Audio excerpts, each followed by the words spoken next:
जी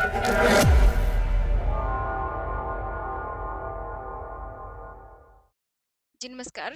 आज हम स्टार्ट करेंगे एनसीईआरटी की जो सीरीज चली हुई है उसमें 7th क्लास की एनसीईआरटी में से हम स्टार्ट करने वाले हैं सेकंड लेसन। और जो कि हमने हिस्ट्री और सिविक्स कर चुके हैं, नहीं सॉरी, ज्योग्राफी और सिविक्स कर चुके हैं। अब ये हिस्ट्री का जो सीरीज चली हुई है वो है। तो हिस्ट्री में ये लेसन है, सेकंड लेसन है, राजा और उनके राज्य। राजा और उनके राज्यों के बारे में बताया है कि किस प्रकार राज्य जो 7वीं से 12वीं शताब्दी के बीच में कौन कैसे कैसे अस्तित्व में आए, पहले वो क्या काम करते थे, किसी राजा के अधीन जो सामंत होते थे वो कैसे मतलब एक राजा के रूप में अस्तित्व में आए। इसमें राजवंशों का जो उदय बताया है वो 7वीं से 12वीं शताब्दी के बीच में ही बताया है। अब इस जो ये जो मैप दिया है, इस मैप से जैसे हम मोटा मोटी ये जानकारी हो जाती है। कई बार जो छोटे छोटे क्वेश्चन हैं वो इनसे भी सोल्व हो जाते हैं। अगर हमें किसी राज्य या साम्राज्य के इसके बारे में पता हो कि वो कहाँ से कहाँ तक रहा है, तो मैप में अगर पता हो तो हमें छोटे छोटे क्वेश्चन ऐसे भी सोल्व हो जाते हैं। तो जैसे देखो इसमें ये बताया है, ऐसे याद कर सकते हैं। चोल चेर पांड्य बोले भी ऐसे ही जाते हैं। चोल इधर थे आंध्र प्रदेश के क्षेत्र में, चेर केरला के क्षेत्र में और तमिलनाडु के क्षेत्र में पांड्य थे। फिर देखा जाए तो राष्ट्रकूट, राष्ट्रकूट कूट है जो कुछ एक एमपी का जो हिस्सा है और कुछ एक जो महाराष्ट्र का हिस्सा है उसमें थी। फिर यहाँ पर ये वाला जो हिस्सा है यहाँ पर चालुक्य होते थे। और यहाँ पर ये वाला जो टोटल हिस्सा है इसमें ही चालुक्य होते थे। फिर जो महाराष्ट्र, नहीं सॉरी, उड़ीसा और जो पश्चिम बंगाल का जो पार्ट आता है वहाँ पर पाल होते थे। और यहाँ पर एक त्रिपक्षीय संघर्ष चलता था जो कि इस लेसन में ही आगे बताया गया है कि अ, गुर्जर प्रतिहार और परमार ये होते थे। फिर ऐसे ही इसमें मतलब एक मोटा मोटी सी जानकारी दी गई है इस मैप के थ्रू कि कैसे कौन सा साम्राज्य किधर होता था। अब यहाँ पर यही बताया है कि जो नए साम्राज्य बने तो वो कैसे अस्तित्व में आए। कि जैसे जैसे जैसे 7वीं सदी आते आते उपमहाद्वीप के विभिन्न भागों में बड़े बड़े जो भूस्वामी और सामंत होते थे ना, जैसे जो योद्धा सरकार होते थे, सरदार होते थे, वो अस्तित्व में आ चुके थे। लोग प्राय उन्हें अपना मातहत या सामंत के रूप में स्वीकार करते थे। फिर क्या हुआ, उन्होंने उनसे उम्मीद की जाती थी कि वो राजा, जैसे जो राजा है, राजा को एक टाइम पे बहुत सारे संसाधनों की भी जरूरत होती है, एक टाइम पे उसको एक सेना की भी जरूरत होती है, तो वो चीजें प्रोवाइड करवाते थे। तो उनसे यही उम्मीद की जाती थी कि वो उपहार भी लेके आए और ये जो चीजें हैं ये भी उपलब्ध करवाई जाए। फिर ऐसे में ही एक उदाहरण दिया है राष्ट्रकूटों का। राष्ट्रकूट थे जो चालुक्यों के अधीन काम करते थे। चालुक्य के अधीन काम करते थे। वहाँ काम करते करते जो उनमें एक 8वीं सदी के आरंभ में एक दंती दुर्ग करके एक सरदार हुआ जो चालुक्य स्वामी से मानने से जिसने इनकार कर दिया, उसने हराया। और जो उस टाइम पे जो ये क्वेश्चन है, हिरण्यगर्भ है, हिरण्यगर्भ, हिरण्यगर्भ जो यज्ञ होता था वो कराया। हिरण्यगर्भ का होता है कि जो सोने का गर्भ में पैदा हुआ हो। सोने का गर्भ में यहाँ पर जो स्त्रिय होते हैं उनसे तात्पर्य है कि जो मतलब जो बिना अनुष्ठान कराए बिना जो ऐसे पैदा होता है उसको कहा जाता है हिरण्यगर्भ गर्भ। तो फिर जब अगर ये यज्ञ करवा लिया जाता है, अगर कोई और भी ये यज्ञ करवाता है तो उसको भी उसका भूमि का स्वामी, जो भूमि है उसका स्वामी स्वीकार कर लिया जाता है। यह मान लिया जाता है कि याजक या जन्म जना है जो वो क्षत्रिय ही पैदा हो गया है, मतलब क्षत्रिय ही प्राप्त हो गया है। फिर फिर राज्यों में जो प्रशासन है उसकी बात की गई है कि इन नए राजाओं में से कईयों जैसे बहुत बड़ी बड़ी उपाधियां धारण कर रखी थी। महाराजा धीराज उपाधि है, त्रिभुवन चक्र स्वामी है। इस प्रकार की उपाधियां लेने के बावजूद भी वो किस पे, सामंतों पे, किसानों पर, व्यापारियों पर और ब्राह्मणों पर, इन पे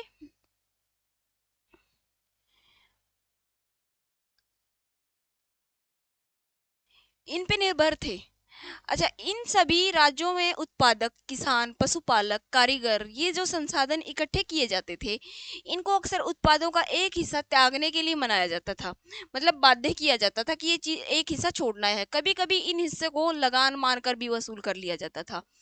तो जो भूस्वामी होने का जो दावा करते थे वो राजस्व व्यापारियों से भी लिया जाता था। वो मतलब वो राजस्व व्यापारियों से भी लिया जाता था।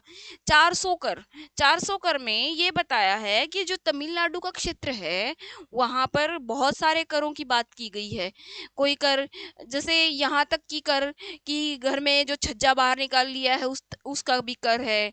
या फिर गली में जो चल रहे हैं हर एक चीज जो भी सुविधा हम ले रहे हैं वो वहाँ पर 400 प्रकार के करों की बात की गई है।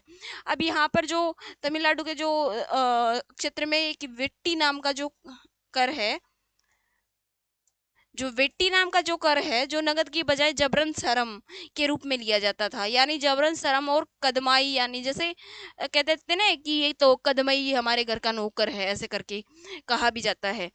तो जैसे मकान की छाजन डालने पर लगने वाला, खजूर या ताड़ के पेड़ पर अगर कोई सीढ़ी लगा के चढ़ जाता तो उस पे भी कर लगता था। व्यापारिक संपत्ति का उत्तराधिकार हासिल करने के लिए भी इस प्रकार के जैसे कर लगाए जाते थे। मतलब हर एक एक छोटी छोटी चीजों के लिए कर देने पड़ते थे। अच्छा, ये संसाधन जो राजा प्राप्त करता था तो उनको किस चीज में यूज करता था? ये संसाधन राजा की व्यवस्था के वित्तीय आधार बनते थे। उस जैसे उसको मंदिर बनवाने हैं, कोई दुर्ग बनवाने हैं, संसाधनों को जैसे युद्ध में जब योद्धा लड़ने के लिए जाते हैं तो उनको भी संसाधनों की जरूरत पड़ती है। तो इन्हीं चीजों के माध्यम से जो ये कर हैं, इन करों के माध्यम से ही राजा अपने सारे संसाधनों की पूर्ति करता था। और प्रशस्तियां और अनुदान, इसमें बताया है कि जो प्रशस्तियां एक ऐसे ब्यौरे होते हैं जिनमें राजा की प्रशंसा की जाती है। राजा की प्रशंसा की जाती है, अगर वो ब्राह्मणों को भूमि दान करता है तो उसके लिए प्रशस्तियां लिखवाई जाती हैं। या फिर कोई युद्ध लड़के आता है, जैसे वो सूरवीर कहलवाता है, तो भी वो प्रशस्तियां लिखवाता है।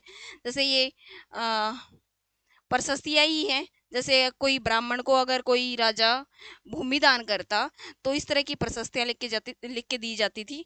जैसे ये बताया कि थोड़ा संस्कृत और थोड़ा तमिल में लिखे गए हैं, ताम्रपत्र हैं। क्या है?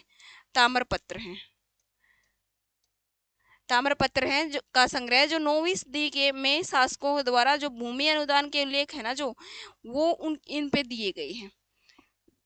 तो यहाँ पर एक नागभट्ट नागभट्ट नाम के जो राजा हैं, जो नागभट्ट के नाम के जो राजा हैं, उसकी ये जो उपलब्धियां हैं, जो प्रशस्तियां हैं, बताते हैं कि प्रशस्तियों में क्या क्या उसने।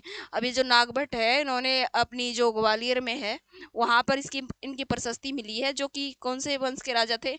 जो कि प्रतिहार वंश के राजा थे। जो कि प्रतिहार वंश के राजा थे।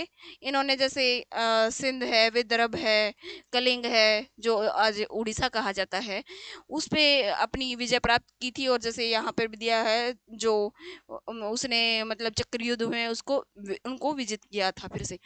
मालवा है, तुर्क है, वत्स है, मत्स्य है, इन सभी क्षेत्रों पर अपना अधिकार के बारे में ही बताया है।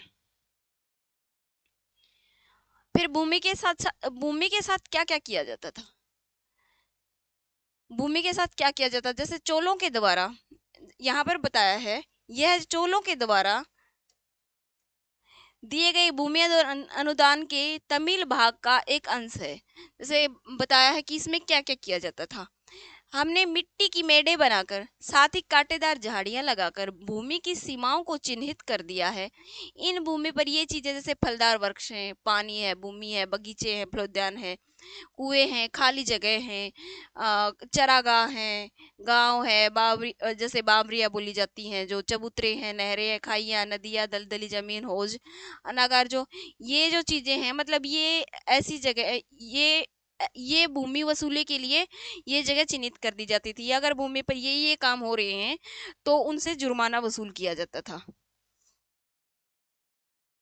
अब ये जो कश्मीर के में जो शासन का इतिहास मिलता है कि जो कल्हण नाम के कश्मीर के इतिहास में कल्हण नाम के एक जो रचनाकार ने जो रचना की है उसका वृत्तांत लिखने के लिए शिलालेख, दस्तावेज और प्रत्यक्षदर्शियों के वर्णनों और पहले इतिहास समेत अनेक तरह के स्रोतों का इस्तेमाल किया गया है। फिर युद्ध जो होते थे, क्यों होते थे? युद्ध क्यों होते थे? धन के लिए होते हैं युद्ध तो हमेशा, कि एक दूसरे को लूट लिया जाए या शासन, फिर जगह को छीन लिया जाए।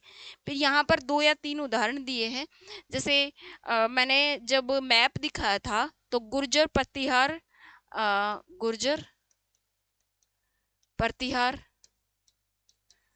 और राष्ट्रकूट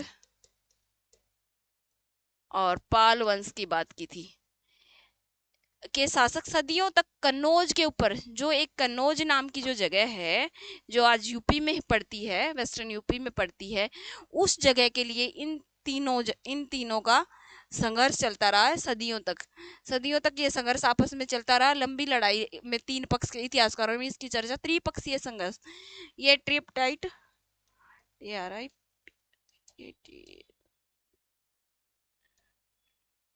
ट्रीटी के रूप में भी इसको जाना जाता है। शासकों ने बड़े मंदिरों का निर्माण करवाया, उस पर अपनी सत्ता और संसाधनों का प्रदर्शन का प्रयास किया। इस प्रकार जब वे एक दूसरे के राज्यों पर आक्रमण करते थे तो मंदिरों को भी अपना निशाना बनाते थे।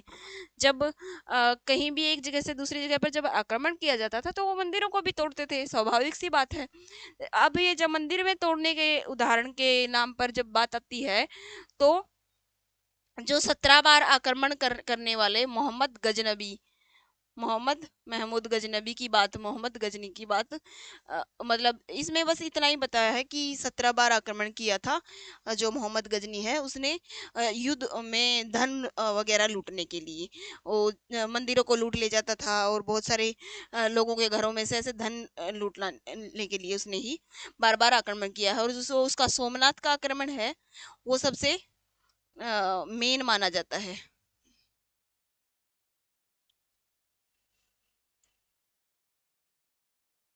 युद्ध करने वाले दूसरे राजाओं में जैसे अब तीसरा जो उदाहरण दिया है तो चौहान राजाओं का दिया है। जो चौहान राजा थे जिसको चौहान भी कहा जाता है, जो बाद में चौहान के रूप में जाने जाते हैं, दिल्ली और अजमेर के आसपास के क्षेत्रों में शासन करते थे। जो दिल्ली वाला क्षेत्र है और दिल्ली के आसपास जैसे हरियाणा है, पंजाब है, थोड़ा बहुत राजस्थान है और यूपी वाले जो हिस्से हैं उस पे शासन करते थे। उन्होंने पश्चिम और पूर्व की ओर अपने नियंत्रण क्षेत्र का विस्तार करना चाहा, जहाँ उन्होंने गुजरात के चालुक्य और पश्चिम उत्तर प्रदेश के जो गढ़वाल थे उनसे भी टक्कर लेनी पड़ी। चौहान जो शासक थे उनको सबसे लास्ट में जब वो 1191 और 1192 में मोहम्मद गोरी से जब लड़ाई में हार का सामना करना पड़ा, तब जाके जो चौहान शासक थे इनका सूर्य अस्त हो गया। अब जो ये आगे वाले जो लेसन है मैंने बताया कि हम इनको 2-2 सीरीज में करेंगे, हर एक लेसन को हम 2-2 पार्ट में करेंगे क्योंकि ये लेसन काफ़ी बड़े हो जाते हैं। तो फिर वीडियो काफ़ी लंबी बन जाएगी, तो हम हर एक लेसन को 2 पार्ट में करेंगे। तो यहाँ पर ये वाला पार्ट ख़त्म होता है, उरियूर से तंजावुर तक ये हम नेक्स्ट पार्ट में करेंगे। सो जय हिंद, थैंक्स फॉर वॉचिंग।